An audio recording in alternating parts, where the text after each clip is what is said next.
इन वतन जो जाइज़ो वठूं। जेके ताक़तवर कुवतूं आहिनि उहे टे आहिनि, सिंध जो वॾेरो, सिंध जो मौलवी ऐं एस्टेब्लिशमेंट।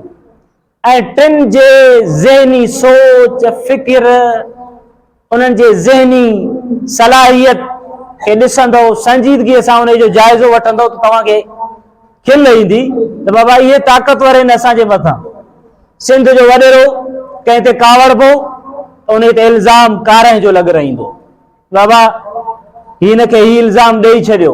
उन इल्ज़ाम खां पोइ छा थींदो, जीअं वणेनि घर खे ड्राइनि, जीअं वणेनि जंहिंखे कुटनि, जीअं वणेनि नुक़सान करनि, को बि उन जो एवज़ो बि उन ते न पवंदो।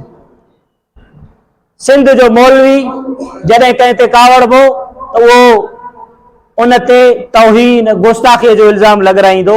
उन इल्ज़ाम खां पोइ सभु उन खे जवाज़ मिली वेंदो त कंहिंखे जीअं वणेसि क़तल करे, जीअं वणेसि साड़े, जीअं वणेसि घीअले, जीअं वणेसि उन जो नुक़सान करे, केरु उन खां पुछण लाइ तयारु न आहे। ऐं एस्टेब्लिशमेंट जंहिं ते नाराज़ थींदा त इन क़िस्म जो लेबल लॻाईंदा आहिनि त बाबा ही बाग़ी आहे, ही असांजे मुल्क जो जेको आहे दुश्मन आहे।